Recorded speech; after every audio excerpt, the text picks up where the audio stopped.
Welcome to the legal advocate channel. Legal advocate ચેનલમાં આપનું સ્વાગત છે.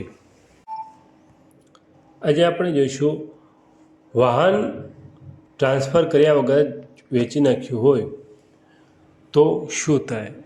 સુપ્રીમ કોર્ટનો એક ચુકાદો આવેલો છે જેમાં માલિકે વાહન વેચી નાખ્યા બાદ તેને ટ્રાન્સફર નથી કરાવ્યું તો દુર્ઘટના થઈ ત્યારે જૂના માલિકે જ તેનું વળતર ચૂકવવું પડે એ મુજબનો ચુકાદો છે. તો સુપ્રીમ કોર્ટે કહ્યું કે મોટર વાહનનો અસલી માલિક એ છે જેના નામ પર વાહન નોંધાયું હોય, જેની આરસી બુકમાં જેનું નામ હોય તે જ અસલી માલિક કહેવાય.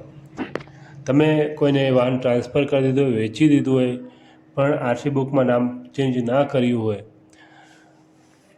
તો જેનું નામ આરસી બુકમાં ચાલતું હોય તે જ વાહન માલિક કહેવાય. એટલે વાહન વેચ્યું હોય તો વાહન વેચ્યા બાદ તેને નામ માલિકનું ટ્રાન્સફર કરાવવું જરૂરી છે. મુખ્ય ન્યાયાધીશ દીપક મિશ્રાની 3 જજની બેન્ચે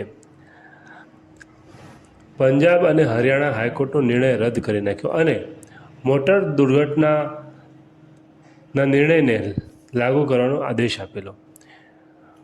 કેસ એવો હતો કે વિજયકુમારે 2007માં પોતાની મારુતિ 800 કાર અન્ય વ્યક્તિને વેચી નાખી હતી, પરંતુ કારને રિવર્સ કરતી વેળાએ એ અન્ય વ્યક્તિની કારની હડફેટે એક બાળકનું મોત થયેલું અને એક મહિલા ઘાયલ થઈ ગયેલી. મોટર દાવા ન્યાયાધિકરણે નિર્ણય આપ્યો કે વિજયકુમાર જ તેમને વળતર આપશે, કેમ કે વાહનનું રજિસ્ટ્રેશન વિજયકુમારના નામે જ છે. વિજયકુમારે આ નિર્ણયને હાઈકોર્ટમાં પડકાર્યો. હાઈકોર્ટે ન્યાયાધિકરણનો નિર્ણય પલટી નાખ્યો અને કહ્યું કે એ વાતના પુરાવા છે કે વાહનને વિજયકુમારે વેચી નાખેલ હતું. જૂના માલિકને વળતર ચૂકવવાનો આદેશ આપી શકાય નહીં. પરંતુ પ્રતિવાદીઓએ આ નિર્ણયને સુપ્રીમ કોર્ટમાં પડકારે, જ્યાં સુપ્રીમ કોર્ટે